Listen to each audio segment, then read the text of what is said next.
Hello friends, welcome to our channel. Friends, आज आपण अतिशय महत्वाचा उच्च न्यायालयाचा निर्वाळा पाहणार आहोत. पीएफ साठीचा नॉमिनी विवाहानंतरही वैधच आहे. तर पाहूया यामध्ये काय निर्णय दिलेला आहे माननीय उच्च न्यायालयाने. तर लग्नापूर्वी भविष्य निर्वाह निधीसाठी पीएफ साठी वारसदार नॉमिनी म्हणून आईचे नाव लावले असेल तर ते लग्नानंतर आपोआप अवैध ठरत नाही.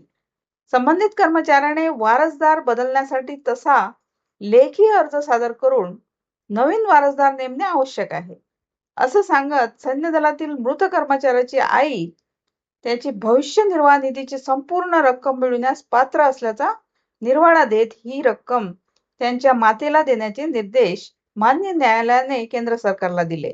आता ही घटना ही जी घटना आहे, हे जे प्रकरण आहे ते कोणते होते, तर संरक्षण दलातील एका कर्मचाऱ्याच्या 2021 मध्ये मृत्यू झाला. त्याने विवाहानंतर केंद्र सरकारची गट विमा योजना मृत्यूसह निवृत्ती उपदान या लाभांच्या फायद्यासाठी पत्नीला नॉमिनी ठेवले. मात्र भविष्य निर्वाह निधीसाठी आईला नॉमिनी ठेवले होते.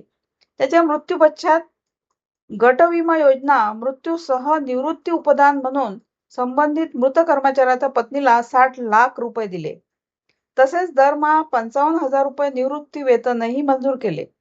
त्यानंतर पत्नीने पीएफ ची रक्कम मिळावी म्हणून प्रशासनाला विनंती केली. मात्र कागदोपत्री आईच नॉमिनी ती फेटाळली गेली. या निर्णयाला मृत कर्मचाऱ्याच्या पत्नीने केंद्र प्रशासकीय लवादाकडे मीन्स कॅट कडे आव्हान दिले. कॅटने पीएफ ची रक्कम आई आणि पत्नी यांच्यात समान वाटण्याचे निर्देश सरकारला दिले. आता कॅटच्या निर्णयाला आईने मान्य उच्च न्यायालयात आव्हान दिले. न्यायालयाने पीएफ ची संपूर्ण रक्कम न्यायालयात जमा करण्याचे आदेश दिले. दरम्यान पत्नीने न्यायालयाच्या परवानगीने पीएफ ची अर्धी रक्कम काढून घेतली. ही रक्कम कर्मचाऱ्याच्या आईला परत करण्याचे निर्देश मान्य उच्च न्यायालयाने दिले. आता न्यायालयाने काय म्हटले ते पाहूया.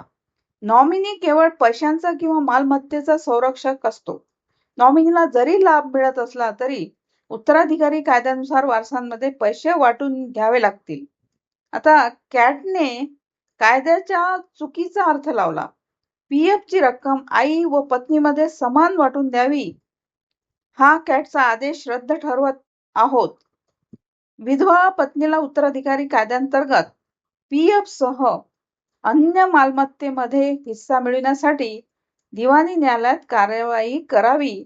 विवाहापूर्वी आईला नॉमिनी ठेवले असेल तर विवाहानंतर आईचे नॉमिनेशन अवैध ठरविणारी तरतूद नाही. विवाहानंतर आईचे नॉमिनेशन औपचारिकपणे रद्द करायला हवे किंवा पत्नीला नवी नॉमिनी म्हणून समाविष्ट करायला हवे होते. आता हा होता अत्यंत महत्वपूर्ण मान्य उच्च न्यायालयाचा निर्णय. Thank you.